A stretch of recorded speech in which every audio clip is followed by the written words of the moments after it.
Hello नमस्कार मेरे प्यारे दोस्तों, टारगेट क्लासेस कोटा में आप सभी का स्वागत है। और आज हमारा एग्जाम कौन सा है दोस्तों? एग्जाम हमारा 18 है। 17 एग्जाम हमारे हो चुके हैं, पीडीएफ भी आप तक पहुंच गई होगी। राजस्थान की कला संस्कृति की आज सबसे बेहतरीन प्रश्न होने वाले हैं जो आपके पेपर के लिए बहुत ही ज्यादा इंपॉर्टेंट रहेंगे। तो हम आते हैं दोस्तों पहले प्रश्न की ओर। तो पहला प्रश्न आपकी स्क्रीन के सामने है। पहले प्रश्न को ध्यान से देखिएगा, सारे ही प्रश्न अति महत्वपूर्ण होंगे। सब प्रश्नों को आपको बार बार रिवाइज करना है दोस्तों, बार बार रिवाइज करते रहना है पुराने टेस्टों को भी।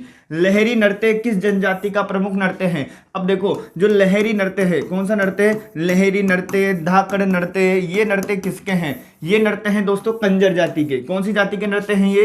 कंजर जाति के नृत्य हैं। जबकि आपको पता है ना, गौरी नृत्य किनका है? भीलों का प्रसिद्ध नृत्य है, ये बात आपको ध्यान रखना है। और ग्रासिया का प्रसिद्ध नृत्य कौन सा है? वाला नृत्य है, ये भी आपको ध्यान रखना है। अब हम आते हैं दूसरे प्रश्न की ओर। दूसरा प्रश्न आपकी स्क्रीन पे है, ध्यान से देखो दोस्तों।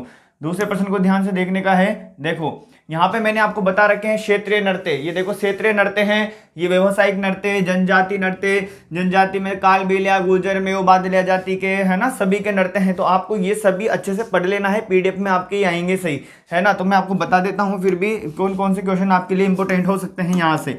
देखो दोस्तों, यहाँ पे दे रखा है मैंने ग्रासिया के नृत्य, वालर कूद मांदललूर, वालर कूद मांदललूर, जवारा, गरवा, जवारा, मोरिया, रायण, ये किसके नृत्य हैं? ग्रासिया जाति के हैं। कथोड़ी जाति के मावलिया, होली नृत्य हैं। कौन से हैं? मावलिया और होली नृत्य हैं। तो इस तरह से आपको सभी के याद कर लेने हैं। जैसे कंजर जाति के देखो ये रहे चक्री नृत्य, धाकड़ नृत्य, लहरी नृत्य, घोड़ी नृत्य, फूंदी नृत्य, इस तरह के ध्यान रखना है। और भीलों का गौरी नृत्य बहुत ही ज्यादा इंपॉर्टेंट है, ये याद रखना है। उसके बाद आपको इंडोनिया, शंकरिया, पनिहारी, बागड़िया, इंडोनी, शंकरिया, पनिहारी, बागड़िया कालबेलिया जाति के हैं, ये आपको याद रखने हैं। मेव जाति के रतबई, रणबाजा, ये दोनों भी आपको याद रखने हैं। गुर्जर जाति का चरी नृत्य, ये आपको याद रखना है। जबकि भीलों के तो सारे आपको याद रखने ही है। गौरी, गेर, नेजा, द्विचक्री, युद्ध नृत्य, घूमरा, गोसाई नृत्य, पाली नोच, साध, शिकार नृत्य, हाथी मन्ना, बहरी हाल, रमणी नृत्य। हाथी मन्ना इंपोर्टेंट है, ध्यान रखना है। गौरी नृत्य इंपोर्टेंट है, गेर नृत्य इंपोर्टेंट है। तो सभी को आप बेहतरीन तरीके से पढ़ लीजिएगा, जब आपके पास पीडीएफ आएगी तब। हम अगले क्वेश्चन की ओर चलते हैं दोस्तों। नेक्स्ट प्रश्न की ओर हम आते हैं। अगला प्रश्न है हमारी स्क्रीन के सामने, प्रश्न संख्या 2। ध्यान से देखो प्रश्न संख्या 2 को दोस्तों। लांगुरिया नृत्य का संबंध किससे है? केला देवी से है दोस्तों। किससे है? केला देवी से। केला देवी का मंदिर कहाँ पे है बताओ? करौली के अंदर है। और यहाँ पे कौन सा नृत्य किया जाता है? लांगुरिया नृत्य किया जाता है। कौन सा नृत्य किया जाता है? लांगुरिया नृत्य किया जाता है। आपको बेहतरीन तरीके से याद रखना है दोस्तों। करणी माता का मंदिर कहाँ पे है? देशनोक, बीकानेर के अंदर है। शीतला माता का मंदिर कहाँ पे है? चाकसू, जयपुर के अंदर है। जीण माता का मंदिर कहाँ पे है? रेवासा, सीकर के अंदर है। कहाँ पर है? रेवासा, सीकर पे। प्रश्न संख्या 3 की ओर हम आते हैं। नेक्स्ट प्रश्न हमारी स्क्रीन के सामने आ चुका है। आप सारे ही प्रश्न अति महत्वपूर्ण होंगे दोस्तों। सबके सब प्रश्न आप देखोगे ना, पूरा टेस्ट करके देखो एक बार, आपको मजा आ जाएगा। कमेंट में जरूर, सारे जितने भी जने क्लास देखते हो कमेंट में बता के जाया करो सभी, ठीक है। बहुत ही इंपॉर्टेंट क्वेश्चन लेके आता हूं मैं आपके लिए। असंगत बताइए, है ना, असंगत बताना है आपको। वाला नृत्य किसका है? ग्रासिया का है, बिल्कुल सही बात है। चक्री नृत्य कंजर जाति का है, ये भी सही बात है। मछली नृत्य बंजारा जाति का है, ये भी सही बात है।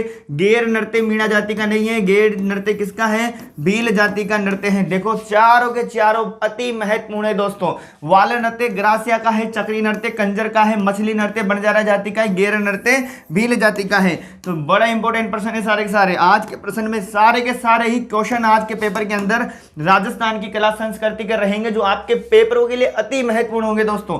गुड़ला नृत्य का संबंध कहां से है? गुड़ला नृत्य का संबंध दोस्तों मारवाड़ से है। कहां से है? मारवाड़ में। किसके समय पे प्रारंभ हुआ था नृत्य? सातल देव के समय पे प्रारंभ हुआ था मारवाड़ के अंदर। तो गुड़ला नृत्य का संबंध किससे है? मारवाड़ से है। गुड़ला त्योहार कब मनाया जाता है? चैत्र के महीने में मनाया जाता है गुड़ला त्योहार, याद रखना है, अति महत्वपूर्ण है। प्रश्न संख्या 5 आपकी स्क्रीन के सामने है, ध्यान से देखो दोस्तों प्रश्न संख्या 5 को भी।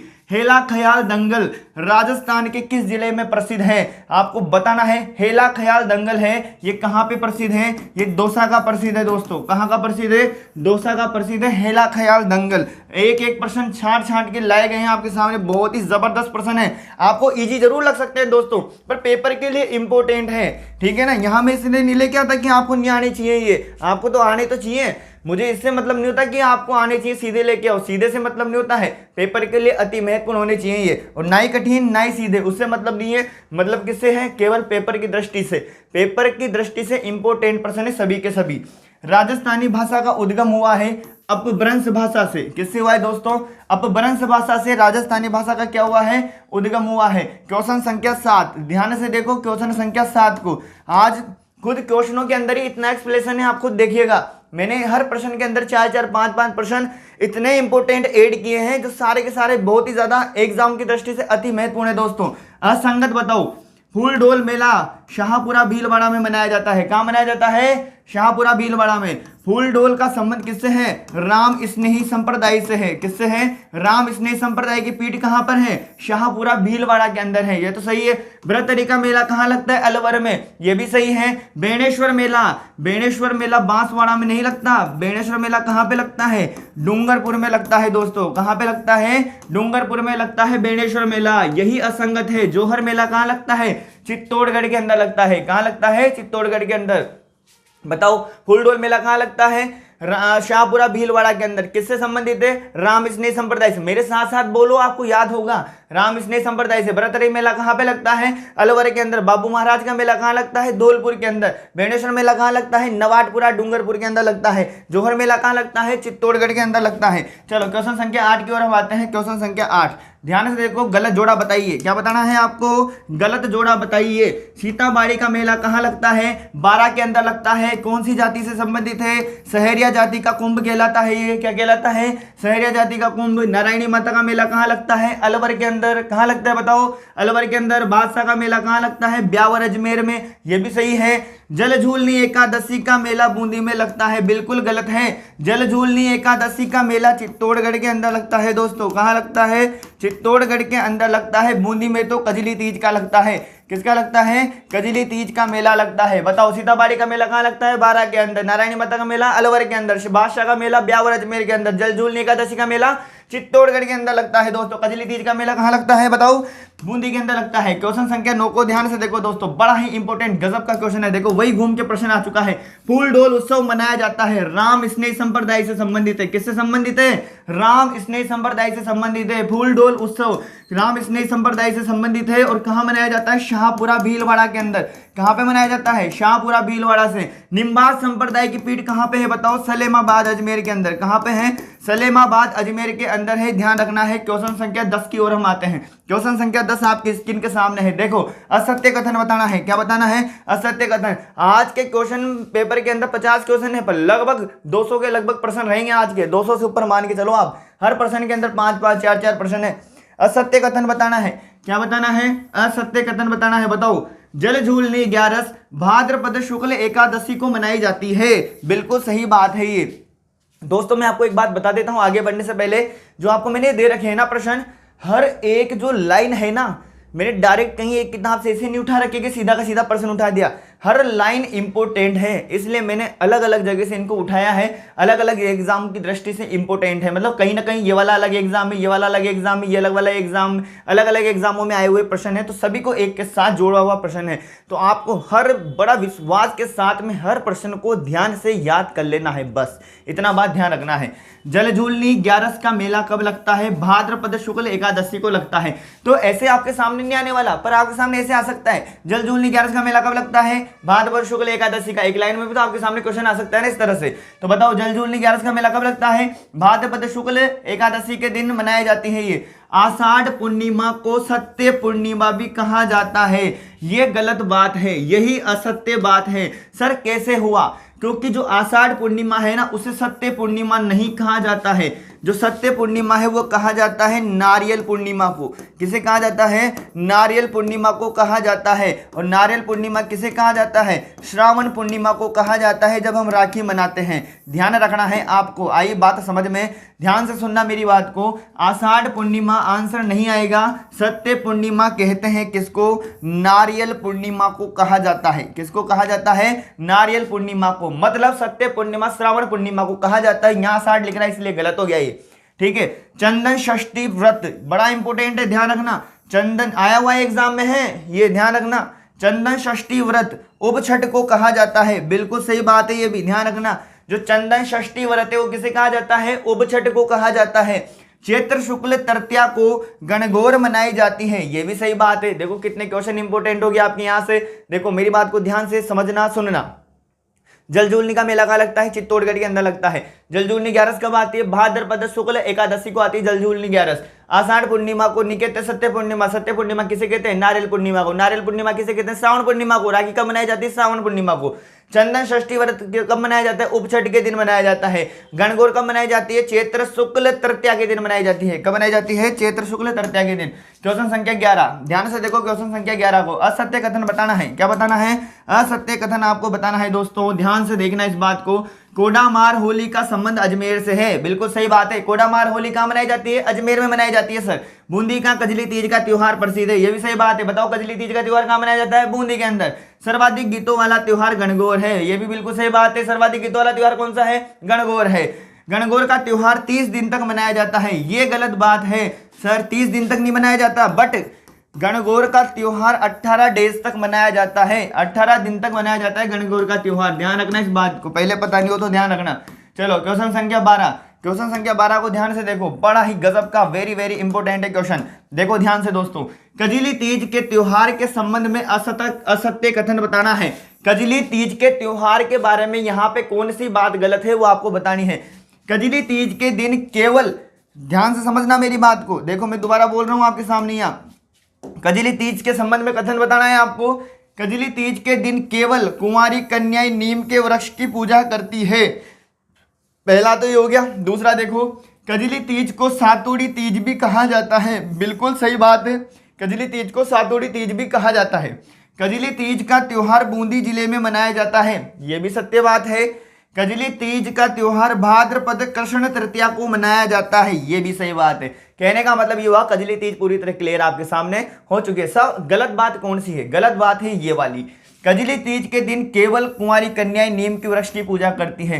केवल कुंवारी कन्याएं नहीं करती है, देखो केवल लिख रहा है, केवल कुंवारी कन्याएं नहीं करती है, कुंवारी कन्याएं भी करती है और सुहागिन स्त्रियां भी करती है। कौन करती है? सुहागिन स्त्रियां। कुंवारी और सुहागिन दोनों नीम के वृक्ष की पूजा करती है। और यहाँ पे लिख दिया केवल कुंवारी, मतलब ओनली कुंवारी करती है। तो यही तो असंगत हो गया यहाँ से, क्योंकि केवल कुंवारी नहीं आएगा इसमें, सुहागिन कुंवारी सभी क्या करती है? पूजा करती है कजली तीज के दिन। चलो आगे बढ़ते हैं क्वेश्चन संख्या 13 पे। क्वेश्चन संख्या 13 को ध्यान से देखो दोस्तों, क्या कह रहा है क्वेश्चन संख्या 13।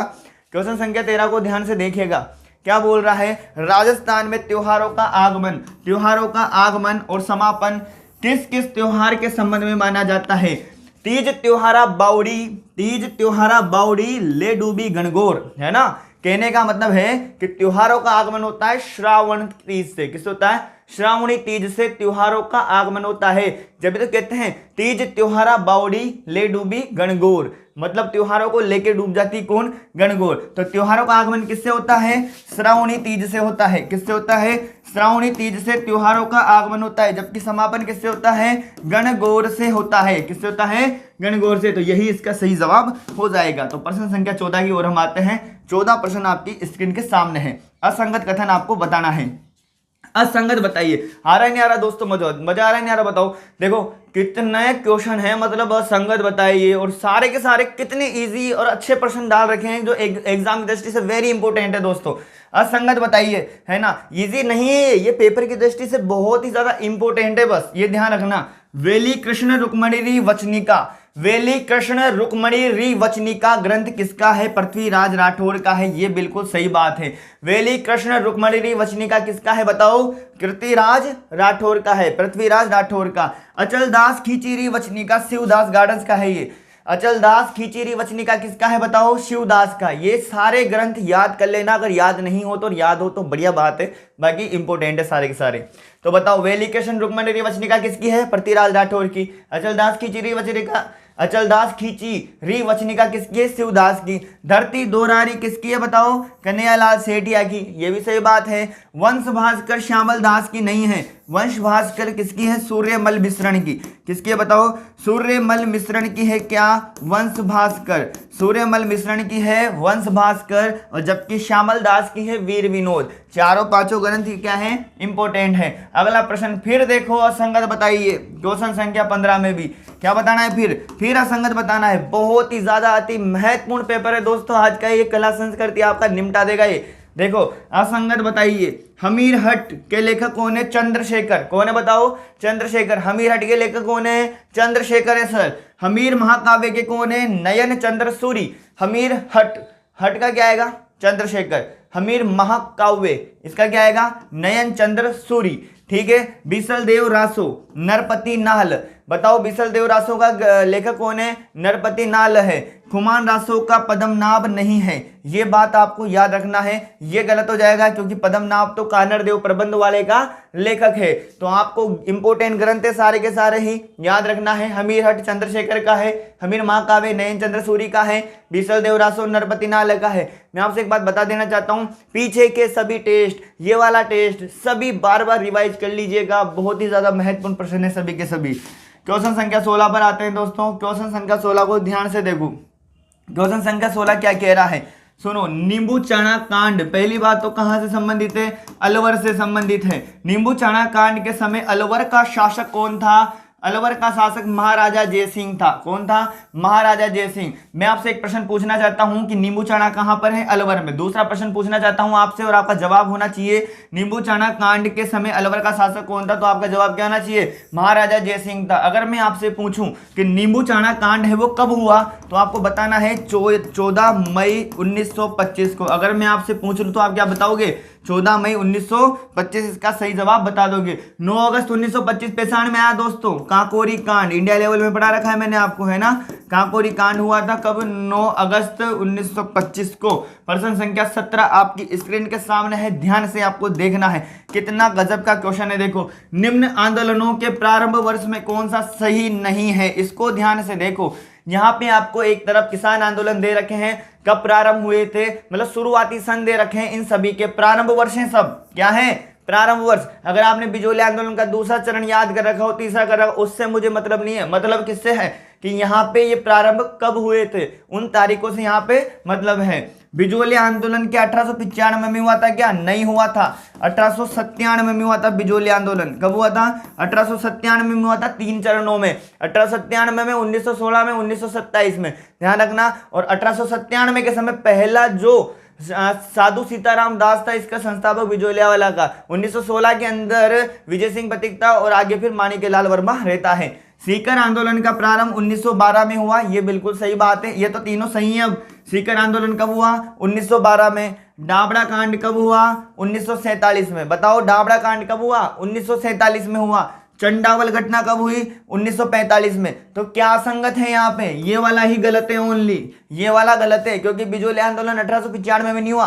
कब हुआ था? 1897 में हुआ था। एक बार सन रिवाइज कर लीजिएगा आप मेरे साथ साथ। बिजोली आंदोलन कब हुआ? प्रारंभ 1897 में। सीकर आंदोलन 1912 में। डाबड़ा घटना 1947 में। चंडावल घटना 1945 के अंदर। रह जाएगा ना यहाँ। चलो आगे बढ़ते हैं। क्वेश्चन संख्या 18 ध्यान से देखो। क्वेश्चन संख्या 18 को, ट्रेंच कमीशन किस किसान आंदोलन से संबंधित है? ये बड़ा गजब का क्वेश्चन है, सीधा का सीधा आ जाएगा इस तरह से। ट्रेंच कमीशन किस आंदोलन से संबंधित है? ट्रेंच कमीशन का संबंध किससे है? बेगू किसान आंदोलन से है। किससे है दोस्तों? बेगू किसान आंदोलन से है। क्वेश्चन संख्या 19 ध्यान से देखो। क्वेश्चन संख्या 19 को, ये भी बड़ा ही गजब का क्वेश्चन है।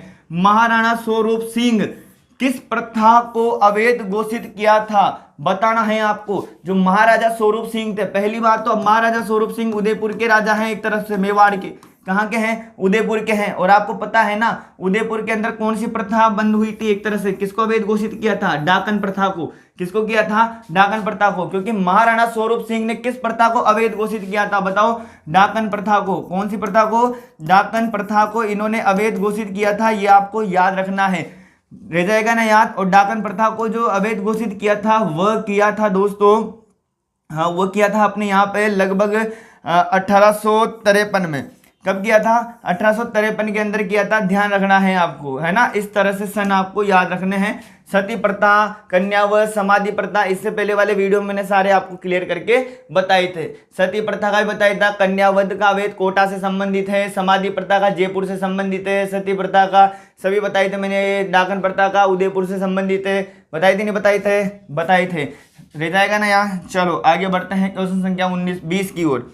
क्वेश्चन संख्या 20 को ध्यान से देखो, क्वेश्चन संख्या 20 को ध्यान से देखो। त्रिकुट आकृति का 99 बुर्जों वाला किला कहाँ पर स्थित है? 99 बुर्जों वाला किला कौन सा है? जैसलमेर का। कौन सा किला है दोस्तों? जैसलमेर का है 99 बुर्जों वाला किला। ध्यान रखना है आपको ये वाली बात, समझ गए हो ना। जोधपुर में कौन सा किला है? मेहरानगढ़ का है। कौन सा है? मेहरानगढ़ का है, चिड़िया टूप पे बना हुआ है, ध्यान रह जाएगा। बीकानेर के अंदर जूनागढ़ वाला है। कौन सा है? जूनागढ़ का किला है बीकानेर के अंदर। झालावाड़ के अंदर कौन सा है? गागरोन का है।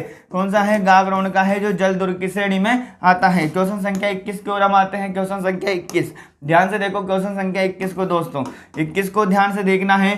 काली सींध और आहड़, आहड़ नहीं है दोस्तों, ये गलत हो गया है, यहाँ पे आहू आएगा। कौन सी नदी आएगा? आहू नदी आएगा, ध्यान रखना, ये वाला आहड़ नहीं है यहाँ पर। काली सींध व आहू नदियों के संगम पर स्थित दुर्ग, जिसका निर्माण डोड परमार बीजल देव ने करवाया। किसने करवाया? डोड परमार बीजल देव ने। ये किला कौन सा है? ये किला तो गागरोन का है। कौन सा है? गागरोन का। दोस्तों मैं बता दूं, गागरोन का जो किला है वो कहाँ पर है? झालावाड़ के अंदर है। कहाँ पर है? झालावाड़ के अंदर है गागरोन का किला। कौन सी नदियों के संगम पर है? एक तरफ तो क्या है? काली सींध है, और दूसरी तरफ कौन सी नदी है? आहू नदी है। इनके संगम पे बना हुआ है। इसका निर्माण किसने करवाया? डोड परमार बीजल देव ने। किसने करवाया? डोड परमार बीजल देव ने इसका निर्माण करवाया है। कौन से किले का? गागरोन के किले का डोड परमार बीजल देव ने निर्माण करवाया है। ध्यान रखना। लोहागढ़ का किला कहाँ पर है? भरतपुर के अंदर है। कहाँ पर है? भरतपुर के अंदर। बताइए दोस्तों कैसी लग रही है क्लास? मजा आ रहा है ना? यहाँ से क्वेश्चन आएंगे नहीं आएंगे आपके क्लास संस्कृति के? निकलेंगे जरूर यहाँ से।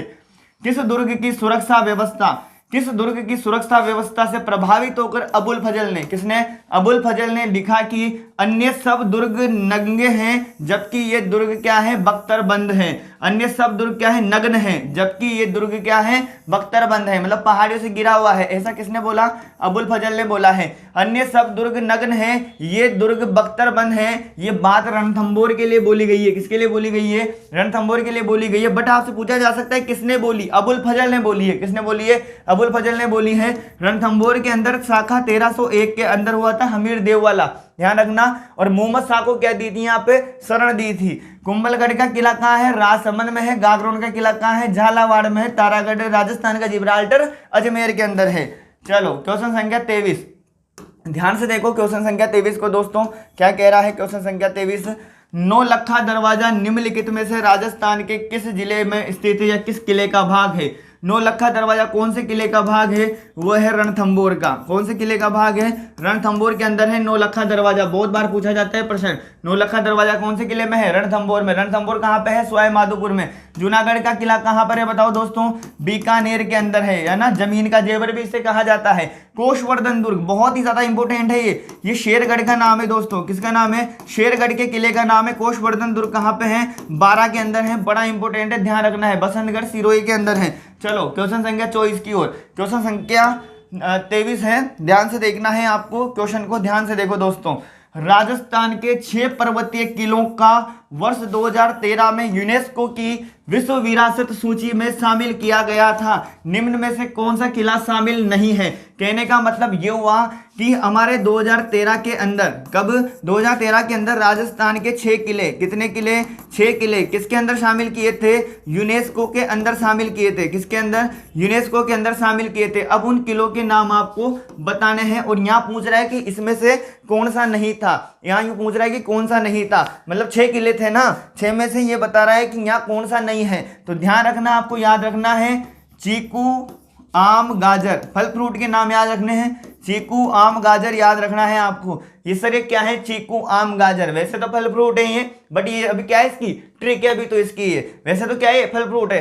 देखो, ची का मतलब चित्तौड़गढ़ है ना, कू का मतलब कुंभलगढ़, आम का मतलब आमेर, क्या आएगा आमेर। गा का मतलब गागरोन, ज का मतलब जैसलमेर, र का मतलब रणथंभौर। फिर बोल देता हूं एक बार, ची का मतलब चित्तौड़गढ़, कु का मतलब कुंभलगढ़, आम का मतलब आमेर, गा का मतलब गागरोन, ज का मतलब जैसलमेर, र का मतलब रणथंभौर। तो बताओ जैसलमेर आया नहीं आया? आ गया। गागरोन भी आ गया, आमेर भी आ गया, मांडलगढ़ का नाम आया क्या? तो मतलब ये नहीं है मांडलगढ़ का, समझ गए होंगे ना बात को। चलो बढ़ते हैं क्वेश्चन संख्या 24 की ओर। ध्यान से देखो क्वेश्चन संख्या 24 को, बहुत ही ज्यादा इंपॉर्टेंट है क्वेश्चन संख्या 24 भी। गुब्बारा, नुसरत, नागपली, गजक, क्या है ये सब, है ना, ये किसके नाम है ना। गुब्बारा, नुसरत, नागपली, गजक, ये सब है जोधपुर दुर्ग की तोपों के नाम। किसके नाम है? जोधपुर दुर्ग में जो तोपें रखी हुई है ना उनके नाम है गुब्बारा, नुसरत, नागपली, गजक। चलो क्वेश्चन संख्या 25 की ओर ध्यान से देखो क्वेश्चन संख्या 25 को। क्वेश्चन संख्या 25, निम्न में से असत्य को पहचानिए। यहाँ पे आपको गलत को पहचानना है, आज तो आपको गलत को पहचानना है ये सारे प्रश्नों में। मूसी महारानी की छतरी कहाँ है? अलवर में है। मूसी महारानी की छतरी कहाँ है? बोलो बोलो मेरे साथ साथ बोलो। अलवर के अंदर है सर। कहाँ है? अलवर में। गोपाल सिंह की छतरी कहाँ है? करौली में। बोल लिया करो, कोई नहीं देखे आपको आसपास, बोल लिया करो, अकेले हो तो बोल लिया करो। गोपाल सिंह की छतरी करौली के अंदर है। राम गोपाल पोदार की छतरी कहाँ है? रामगढ़ के अंदर है। अब आप सोच रहे होंगे कौन सी छतरियां हैं? अरे बहुत ज्यादा इंपोर्टेंट है, कॉलेज व्याख्याताओं के पेपर के अंदर पूछी गई है सभी की सभी। मूसी महारानी की छतरी अलवर के अंदर है। गोपाल सिंह की छतरी करौली के अंदर है। राम गोपाल पोदार की होली रामगढ़ के अंदर है। मामा भांजा की छतरी जयपुर में नहीं है। मामा भांजा की छतरी जोधपुर के अंदर है। कहां पर है? जोधपुर के अंदर है मामा भांजा की छतरी। क्वेश्चन संख्या 26, ध्यान से देखो क्वेश्चन संख्या 26 को दोस्तों, बहुत ही ज्यादा इंपॉर्टेंट है। इस नाम को ध्यान से देखो, अलाउद्दीन खान है ये, है ना। खिलजी नहीं लिख रहे हैं आप, क्या लिख रहे हैं? अलाउद्दीन खान। अलाउद्दीन खान का मकबरा 16 थंबा के नाम से जाना जाता है। कहाँ स्थित है ये दोस्तों? सेम टू सेम ऐसा का ऐसा ही प्रश्न कॉलेज व्याख्याता में अभी जो एग्जाम हुआ 2019 के अंदर उसमें पूछा हुआ प्रश्न है, इसलिए आपके भी पूछा जा सकता है इस तरह से। अलाउद्दीन खान का मकबरा 16 थंबा, वहां बिल्कुल पेपर के अंदर ऐसा का ऐसा ही था, मैंने बिल्कुल वहां से उठाया इस तरह से, है ना, मतलब जो अपने एग्जाम रिव्यू होता है ना उनके अंदर से। अलाउद्दीन खान का मकबरा 16 थंबा के नाम से जाना जाता है। तो आपसे सीधा पूछ ले कि अलाउद्दीन खान का मकबरा किस नाम से जाना जाता है? 16 थंबा के नाम से जाना जाता है। ये कहाँ स्थित है? अजमेर के अंदर। कहाँ स्थित है दोस्तों? ये अजमेर के अंदर स्थित है। क्वेश्चन संख्या 27, ध्यान से देखो, ये भी बहुत ही ज्यादा वेरी इंपॉर्टेंट है, ये भी अभी का लेटेस्ट क्वेश्चन है, अच्छा बार बार एग्जामों में पूछा जा रहा है। अतारकिन का दरवाजा कहाँ स्थित है? अतारकिन है दोस्तों, ये एक तो होता है तारकिन का उर्स, है ना, ये तारकिन का उर्स तो गलियाकोट डूंगरपुर वाला है, ये अलग है, ठीक है ना। बट ये ध्यान रखना, ये बोरा संप्रदाय का गलियाकोट डूंगरपुर वो चीज अलग है ना। बट आपको क्या याद रखना है यहाँ पे? आपको यहाँ पे याद रखना है अतारकिन का दरवाजा कहाँ स्थित है? नागौर में। कहाँ स्थित है दोस्तों? नागौर के अंदर स्थित है। क्वेश्चन संख्या 28, फिर असंगत बताना है आपको। क्या बताना है दोस्तों? असंगत बताना है क्वेश्चन संख्या 28 में भी। 84 खंभों की छतरी कहाँ है? बूंदी में। बार बार पूछा जाता है प्रश्न, 84 खंभों की छतरी कहाँ पे? बोलो मेरे साथ, बूंदी के अंदर है। पटवों की हवेली कहाँ पर है? जैसलमेर में। कहाँ पे? बोलो जैसलमेर में। कांट का रेण बसेरा कहाँ पर है? झालावाड़ में। चारों के चारों अति महत्वपूर्ण है दोस्तों। बोलो अगर मैं आपसे पूछूं कि 84 खंभों की छतरी कहाँ है? बूंदी के अंदर। पटवों की हवेली कहाँ है? जैसलमेर के अंदर। कांट का रेन बसेरा मतलब लकड़ी का रेन बसेरा कहाँ है? झालावाड़ के अंदर। संत रैदास की छतरी अजमेर में नहीं है। संत रैदास की छतरी कहाँ पे है? चित्तौड़ के अंदर है। और अभी पुलिस वाले एग्जाम में से रैदास के नाम से भी पूछ लिया गया है। संत रैदास की छतरी ऐसे लिख दिया था। रैदास की छतरी कहाँ पे है? चित्तौड़गढ़ के अंदर है, ध्यान रखना है। चलो क्वेश्चन संख्या 29, ध्यान से देखो क्वेश्चन संख्या 29 क्या कह रहा है। फिर आपको क्या बताना है दोस्तों? असंगत बताना है। आज के पेपर में मैंने बहुत ही ज्यादा प्रश्न ऐड किए हैं दोस्तों, इतने प्रश्न ऐड किए हैं कि क्लास संस्कृति कहीं ना कहीं इस पेपर से निकल जाएगी आपके।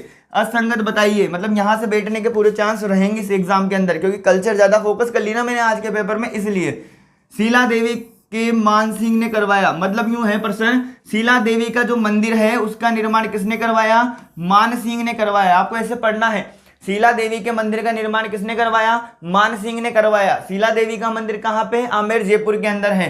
मशहूर विमल शाही, ये बड़ा गजब का प्रश्न है। मशहूर विमल शाही व लूण व शाही, है ना, मशहूर विमल शाही व लूण व शाही मंदिर देलवाड़ा में है। ये बड़ा ही गजब का क्वेश्चन है, बार बार आता है, इंपोर्टेंट है। शीला देवी के मंदिर का निर्माण मान सिंह ने करवाया। मशहूर विमल शाही और लूणव शाही मंदिर देलवाड़ा में है, ये भी सही है। बेणेश्वर धाम नवाटपुरा, सही है गांव का नाम, नवाटपुरा गांव बांसवाड़ा में, ये गलत हो गया दोस्तों। यहाँ पे बेणेश्वर धाम नवाटपुरा गांव में तो है, पर नवाटपुरा गांव जो है वो डूंगरपुर में है। कहां पर है? डूंगरपुर के अंदर है, बांसवाड़ा में नहीं है ये नवाटपुरा गांव। और बेणेश्वर धाम का मेला कहां लगता है? नवाटपुरा गांव डूंगरपुर, और यहां दे रखा है बांसवाड़ा, इसलिए गलत हो गया। ठीक है। रणकपुर मंदिर आदिनाथ तीर्थंकर को समर्पित है, ये भी सही है। तो कौन सा संगत निकला हमारा? ये वाला संगत निकला। अब मेरी बात को फोकस करिएगा, शीला देवी का मंदिर कहां पर है? जयपुर के अंदर। निर्माण किसने करवाया? मानसिंह ने करवाया। मशहूर विमल शाही लूणव शाही मंदिर कहां पे है? देलवाड़ा के अंदर है। बेणेश्वर धाम मेला कहां लगता है? नवाटपुरा डूंगरपुर के अंदर लगता है ना, बांसवाड़ा में नहीं लगता है ना। रणकपुर मंदिर है ना, किसको समर्पित है? आदिनाथ तीर्थंकर को समर्पित है, ध्यान रखना है। क्वेश्चन संख्या 30, ध्यान से देखो क्वेश्चन संख्या 30 को दोस्तों, बड़ा इंपॉर्टेंट प्रश्न है क्वेश्चन संख्या 30 भी। राजस्थान के प्रमुख संत तथा उनके द्वारा स्थापित संप्रदायों के संबंध में कौन सा युग्म सही है ना, कौन सा युग्म सही है ये बताना है आपको। राजस्थान के प्रमुख संत दे रखे हैं और एक तरफ उनके संप्रदाय दे रखे हैं, तो आपको बताना है। देखो, रामचरण जी का संबंध राम स्नेह संप्रदाय से है, बिल्कुल सही बात है। रामचरण जी का संबंध राम स्नेही संप्रदाय से है, बिल्कुल सही बात है। और राम स्नेही संप्रदाय कहाँ पे पीठ है? शाहपुरा भीलवाड़ा के अंदर है। कहाँ पर है? शाहपुरा भीलवाड़ा के अंदर राम स्नेह संप्रदाय की पीठ है। फूल डोल उत्सव मनाया जाता है।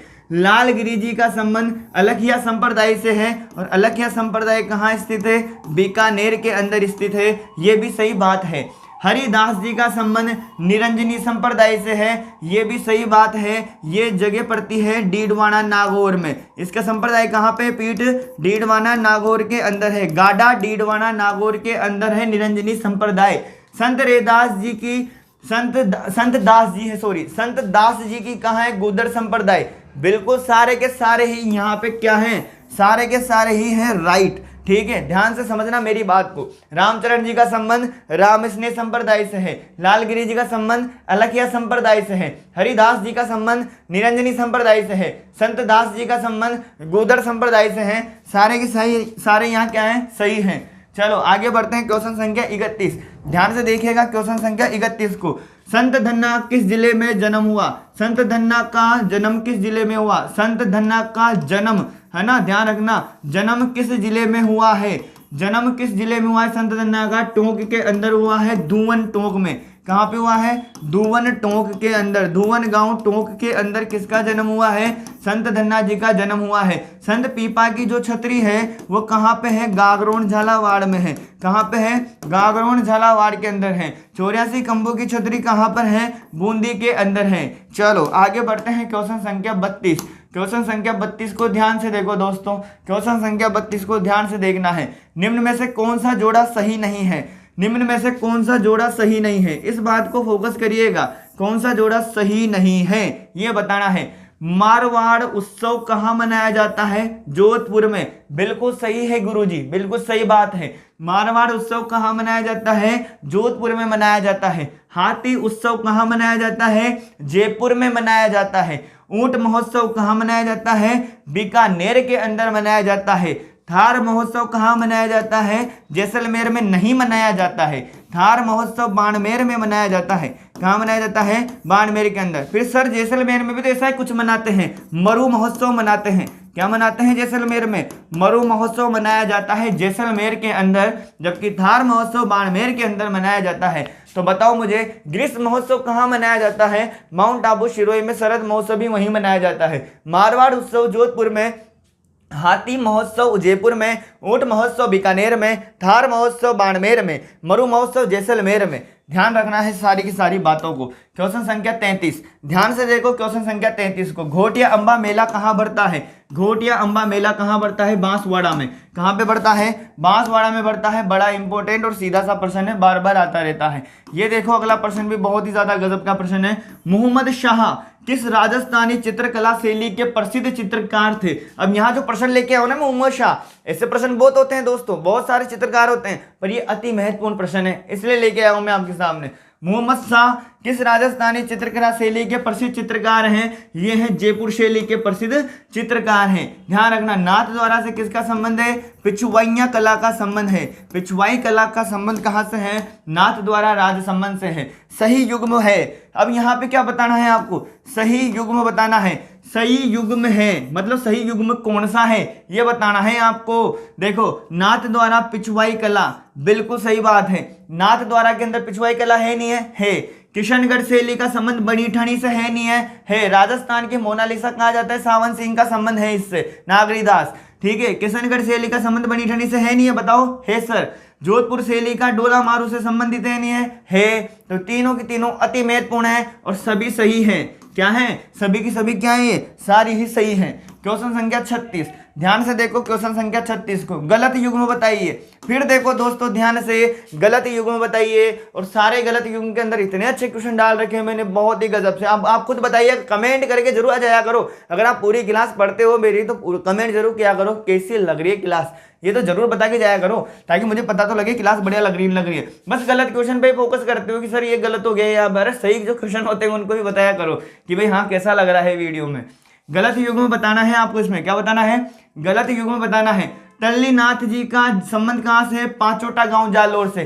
जो तल्लीनाथ जी है ना, उनका संबंध कहाँ से है? पांचोटा गांव जालोर से। नहीं गुरुजी, तिलवाड़ा से है। अरे भाई, तिलवाड़ा से मल्लीनाथ जी का है। तिलवाड़ा से संबंध किसका है? मल्लीनाथ जी का है। किसका है? मल्लीनाथ जी का। ये अलग है मल्लीनाथ जी, और ये क्या है? तल्लीनाथ जी है, पांचोटा गांव जालोर से। तेजा जी का संबंध कहाँ से? परबसर नागौर से। कहाँ से है? परबसर नागौर से है।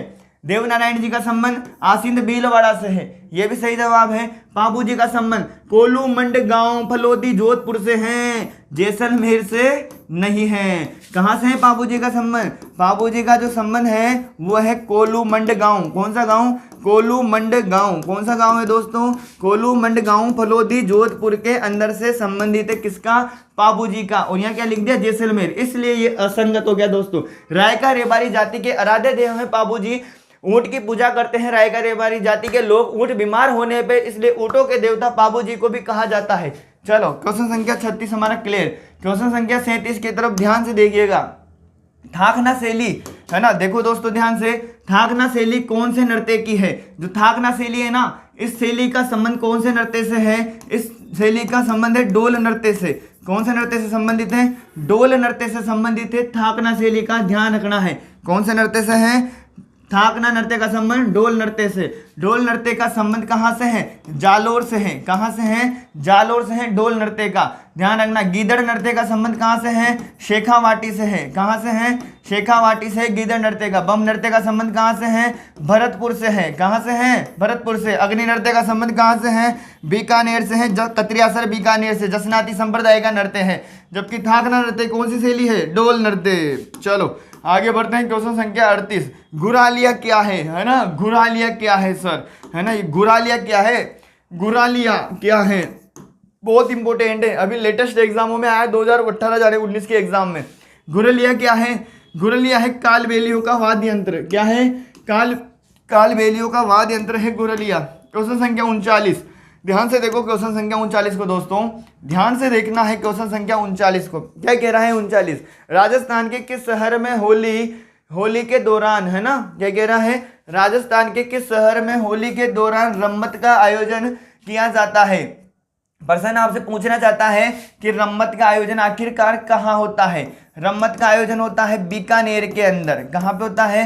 बीकानेर के अंदर होता है दोस्तों। और उस शहर के अंदर कब होता है? ये होली के दिन होता है। किस दिन होता है? होली के दिन होता है। क्वेश्चन संख्या 40 बड़ा ही इंपॉर्टेंट, वेरी वेरी इंपॉर्टेंट है दोस्तों। देखो, अलगोजा वाद्य यंत्र में कितने छिद्र होते हैं? अब देखो दोस्तों, अलगोजा के अलग अलग प्रकार से आप फोटो देख सकते हो, क्या पता आपको ज्यादा छिद्र भी दिख जाए। बट एग्जाम में अभी जो 2019 के अंदर व्याख्याता के जो एग्जाम हुआ है उसके अंदर अलगोजा वाद्य यंत्र का जो छिद्र है उसका सही आंसर 6 माना गया है। क्या माना गया है? 6। और हमको याद क्या रखना है, 6 ही हमें याद रखना है। अलगोजा वाद्य यंत्र में कितने छिद्र होते हैं, 6 छिद्र होते हैं। यह हमसे पूछा जा चुका है प्रश्न पहले भी, ठीक है, ध्यान रखना है। अब आप फोटो निकाल के गलतियां करके कमेंट में मत लिख देना कि सर हमने तो 8 छिद्र देख लिए, 7 छिद्र। अरे नहीं भाई, आंसर जो दिया गया है, जो पेपर के अंदर माना गया है, वो 6 माना गया है इस पेपर के अकॉर्डिंग्स, ठीक है। अलगोजा वाद्य यंत्र में कितने छिद्र होते हैं, 6 छिद्र होते हैं। और आप देख भी लीजिएगा अभी, देखो दोस्तों, आपको जैसे दिख रहा है फोटो, दिख रहा है ना, देखो कितना खतरनाक फोटो दिख रहा है, मस्त लग रहा है ना। देखो यहाँ पे आपको दिखाई दे रहा होगा, ये है अलगोजा। क्या है ये, अलगोजा है। छिद्र भी आप देख लो, 1 2 3 4 5 और ये 6। देखो इधर 1 2 3 4 5 और 6, तो कितने छिद्र हैं, 6 छिद्र तो हैं। और इसको बजाते कैसे हैं पता है दोस्तों, बजाते ऐसे हैं इसको, देखो मुंह में लेके इस तरह से, देखो ये बजा रहे ना, ये बजा रहे, देखो कितना बढ़िया लग रहा है ना, मस्त। चलो आगे बढ़ते हैं क्वेश्चन संख्या अपने नेक्स्ट प्रश्न की ओर। प्रश्न संख्या 41, प्रश्न संख्या 41 को ध्यान से देखिएगा दोस्तों। प्रश्न संख्या 41, निम्न में से कौन सा तत्ववाद यंत्र नहीं है। प्रश्न आपसे पूछ रहा है कि कौन सा तत्ववाद यंत्र नहीं है। रावण हत्ता तत्ववाद यंत्र है, जंतर तत्ववाद यंत्र है, कामायचा तत्ववाद यंत्र है। ये तीनों के तीनों क्या हैं, तत्ववाद यंत्र हैं। क्या है, तत्ववाद यंत्र हैं। अब तत्ववाद यंत्र वगैरह ये सब आप पढ़िए, आपने पढ़ रखा होगा सही, सुशिरवाद यंत्र, तत्ववाद यंत्र, ये सब। तो रावण हत्ता, जंतर, कमायचा तीनों के तीनों क्या हैं, तत्ववाद यंत्र हैं। और अलगोजा इसका सही जवाब हो जाएगा, क्योंकि ये तत्ववाद यंत्र नहीं है, ये सुशिरवाद यंत्र हैं। क्या है, सुशिरवाद यंत्र हैं। और अभी पता है ना आपने, वो दाजी अभी किससे बजा रहे थे, मुंह से तो बजा रहे थे ना। तो देखो अलगोजा सुशिरवाद यंत्र में आ रहा है, नहीं आ रहा है, आ रहा है। तो मुंह से बजाने वाले क्या कहलाते हैं, सुशिरवाद यंत्र कहलाते हैं। अभी नहीं देखा क्या अंकल जी, वो दोनों लेके बजा रहे थे इस तरह से। चलो क्वेश्चन संख्या 41 हो चुका है। क्वेश्चन संख्या 42, ध्यान से देखो क्वेश्चन संख्या 42 को, क्वेश्चन संख्या 42 को ध्यान से देखो। निम्न में से कौन सा सुशिरवाद यंत्र नहीं है, यूं बताना है। निम्न में से कौन सा सुशिरवाद यंत्र नहीं है, मतलब ऐसा वाद यंत्र जो मुंह से नहीं बजाया जाता, जो मुंह से नहीं बजाया जाता। सर ये तो सही जवाब वीणा हो गया, क्योंकि वीणा मुंह से थोड़ी बजाते हैं, नहीं बजाते ना। तो देखो शहनाई मुंह से बजाई जाती है, सतारा मुंह से, अलगोजा भी मुंह से। तो सारे के सारे ही क्या हो गए, सुशिरवाद यंत्र हो गए। शहनाई क्या है, सुशिरवाद यंत्र है। अलगोजा क्या है, सुशिरवाद यंत्र है। सतारा क्या है, सुशिरवाद यंत्र है ना, ध्यान रखना। क्वेश्चन संख्या 43, ध्यान से देखो। मैं आपके लिए एक एक प्रश्न बड़ा इंपॉर्टेंट चुन के लाया हूं दोस्तों। इतनी मेहनत कर रहा हूं मैं आपके लिए, फिर भी आप अपने दोस्तों को, फ्रेंडों को बताइए इस बैच के बारे में, जानकारी दीजिए, उनको विश्वास दिलाइए कि हाँ बहुत ही अच्छा बैच चल रहा है, आपको बहुत ज़्यादा फायदा करेगा। क्या बताओ दोस्तों, क्या मैं आपको लुभा रहा हूँ क्या रियल में फायदा नहीं करेगा ये बैच, आपको बहुत ही ज़्यादा फायदा करेगा। रियल में करेगा नहीं करेगा बताओ, जिसने मेरी पूरी क्लास ली होगी वो खुद जान पाएगा कि रियल में ये बैच आपको फायदा करेगा ही सही। देखो कोई भी एग्जाम के पहले यूं नहीं कह सकते हो कि पूरे ही आ जाएंगे, बट आप परख सकते हो खुद। इन जो क्लासों को देखने के बाद आपको अंदर से लग रहा होगा ना, जिनके पास एक्सपीरियंस हो, जिन्होंने पहले एग्जाम दे रखे होंगे कि बिल्कुल सर सही दिशा में पढ़ा रहे हैं, तो आपको खुद को लग रहा होगा। आप अपने फ्रेंड सर्किल पे बताइए उनको कॉल करके, फोन करके कि भाई अगर कोई लेना चाहता हो रीट एसएसटी का, तो उनको इसमें बोले कि भाई ज्वाइन कर लीजिए, ठीक है, क्योंकि बहुत ही ज़्यादा इंपॉर्टेंट क्लास है दोस्तों। मैं नहीं चाहता कि कोई भी ऐसा विद्यार्थी हो जो वाकई जिसको जरूरत हो इस चीज़ की, और क्योंकि वो चूक जाएगा। क्योंकि ये देखना, अब जब पेपर होएगा ना, तो बहुत ही अच्छे तरीके से हमारे लिए रामबाण साबित भी हो सकते हैं सारे एग्जाम, ठीक है। निम्न में से कौन सा घनवाद यंत्र नहीं है, यूं पूछ रहा है कि निम्न में से कौन सा घनवाद यंत्र नहीं है, ऐसा आपसे पूछ रहा है। घनवाद यंत्र नहीं है। झालर, खड़ताल, मंजीरा, है ना, झालर, खड़ताल, मंजीरा। अब समझ में आ गया ना, मंजीरा, झालर, खड़ताल, ये सब क्या है, घनवाद यंत्र है। दुकाको ये नहीं है दोस्तों, ध्यान रखना। और एक झालर, खड़ताल, मंजीरा सबके सब क्या है, घनवाद यंत्र हैं। क्या है, घनवाद यंत्र है। और जितने भी यंत्र मैंने बताए ना, सारे के सारे इंपोर्टेंट हैं। निम्न में से कौन सा घनवाद यंत्र नहीं है, दुकाको नहीं है, झालर, खड़ताल, मंजीरा तो क्या है, घनवाद यंत्र हैं। बट ये सब चीज़ें मैं आपको बता दूं, एक सानी बना के इनको अच्छे से याद कर लीजिएगा, क्योंकि इन प्रश्नों को हम बार बार भूल जाते हैं, क्योंकि यहाँ से प्रश्न आता है तो गलत होने का पूरा चांस होता है, ठीक है। क्वेश्चन संख्या 44, ध्यान से देखो क्वेश्चन संख्या 44 को। असंगत आपको क्या करना है, बताना है। असंगत बताइए। नौटंकी कहाँ की प्रसिद्ध है, धौलपुर भरतपुर की। कहाँ की प्रसिद्ध है, धौलपुर भरतपुर की। रम्मत कहाँ के हैं, बीकानेर का प्रसिद्ध है। तुर्रा कलंगी मारवाड़ से संबंधित नहीं है। तुर्रा कलंगी का संबंध कहाँ से है? मेवाड़ से है। कहाँ से है? मेवाड़ से है। तो इसका सही जवाब सी हो जाएगा, क्योंकि तुर्रा कलंगी का संबंध मेवाड़ से है, नौटंकी का संबंध धौलपुर भरतपुर से है, रम्मत होली के दिन बीकानेर में होती है, तमाशा कहाँ का प्रसिद्ध है? जयपुर का प्रसिद्ध है। तो तमाशा कहाँ होता है? जयपुर में, नौटंकी धौलपुर भरतपुर, रम्मत बीकानेर, तुर्रा कलंगी मेवाड़ के अंदर, ना कि मारवाड़ के अंदर। ठीक है, क्वेश्चन संख्या 45 ध्यान से देखो, बड़ा इंपॉर्टेंट क्वेश्चन है, एग्जाम की दृष्टि से आया है अभी नए नए एग्जामों में। दीपदान परंपरा का संबंध किस पवित्र शहर से है? क्या ओसिया से है? क्या नहीं है? क्यों? क्योंकि ओसिया तो राजस्थान का भुवनेश्वर कहलाता है। क्या कहलाता है? भुवनेश्वर कहलाता है राजस्थान का। कौन? ओसिया, है ना। पुष्कर इसका सही जवाब है। दीपदान की परंपरा है पुष्कर के अंदर, ध्यान रखना। और पुष्कर झील का जो सफाई करवाई जा रही है, किसके, कौन से देश के सहयोग से करवाई जा रही है? कनाडा के सहयोग से, है ना। किराड़ू राजस्थान का खजुराहो है ये। क्या है? राजस्थान का खजुराहो है। किराड़ू बाड़मेर रह जाएगा यार। चलो आगे बढ़ते हैं। दीपदान की परंपरा कहाँ की है? पुष्कर की। क्वेश्चन संख्या 46 ध्यान से देखो, क्वेश्चन संख्या 46 को, क्वेश्चन संख्या 46 को ध्यान से देखो। वैशाख कृष्ण तृतीया, याद रखो इस तारीख को, ध्यान से देखो इसको। वैशाख कृष्ण तृतीया के दिन घींगा गणगौर, कौन सी गणगौर? घींगा गणगौर किस महाराणा के शासनकाल में शुरू हुआ था? मतलब पहला जवाब तो मुझे बताओ कि घींगा गणगौर कब मनाई जाती है? वैशाख कृष्ण तृतीया के दिन। कब मनाई जाती है बताओ?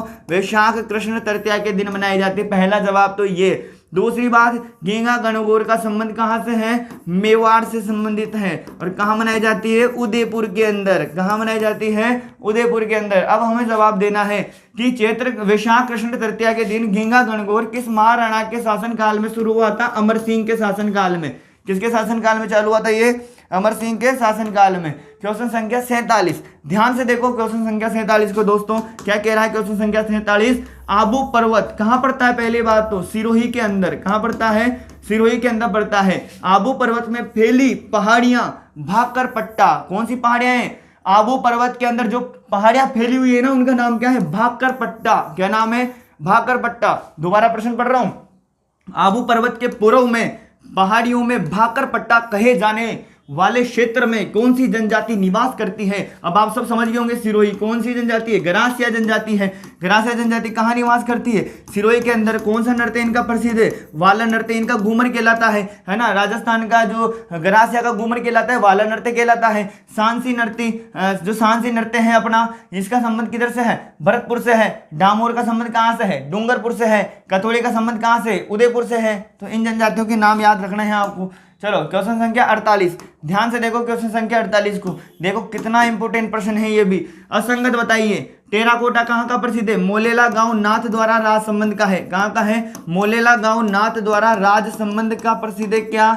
टेराकोटा कहाँ का प्रसिद्ध है? मोलेला गांव नाथ द्वारा राज संबंध का। मीनाकारी का काम कहाँ का प्रसिद्ध है? जयपुर का। कहाँ का है सर बताओ? जयपुर का। थेवा कला कहाँ की है? चित्तौड़गढ़ की नहीं है। थेवा कला कहाँ की है? प्रतापगढ़ की है। कहाँ की है दोस्तों? प्रतापगढ़ की है। अजरक प्रिंट कहाँ की है? बाड़मेर की है। तो सारे के सारे जवाब सही है, बस ये वाला गलत है। थेवा कला चित्तौड़गढ़ गलत है, क्योंकि थेवा कला का आंसर क्या है? प्रतापगढ़। टेराकोटा का कार्य कहाँ किया जाता है? मोलेला गांव नाथ द्वारा राज संबंध में। ब्लू पोट्री कहाँ की प्रसिद्ध है? जयपुर की। मीनाकारी कहाँ की प्रसिद्ध है? जयपुर की।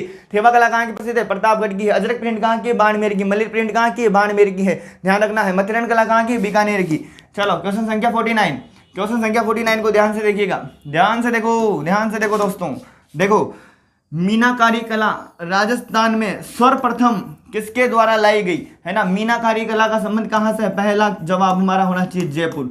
कहाँ से है? जयपुर से। और किसके द्वारा लाई गई है? मानसिंह प्रथम के द्वारा। मीनाकारी कला राजस्थान में सर्वप्रथम किसके द्वारा लाई गई? बताइए, बताइए मुझे। मानसिंह के द्वारा लाई गई। क्वेश्चन संख्या 50 ध्यान से देखो, क्वेश्चन संख्या 50 को क्या बताना है? फिर आपको असंगत बताना है। क्या बताना है? असंगत। कागज से निर्माण, कागज से, हाथ से जो कागज निर्माण होता है वो कहाँ होता है? सांगानेर जयपुर के अंदर। हाथ से जो कागज निर्माण का कार्य होता है वो कहाँ होता है? सांगानेर जयपुर के अंदर। नमदे कहाँ के बनाए जाते हैं? मतलब कहाँ के प्रसिद्ध है नमदे? टोंक के। कहाँ के प्रसिद्ध है?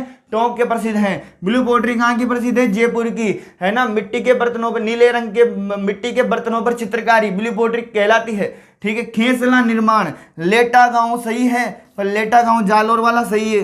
कौन सा सही है? जालोर का। ये जोधपुर गलत हो जाएगा। तो खेसला का निर्माण कहाँ पे होता है? लेटा गांव जालोर के अंदर। कहाँ होता है?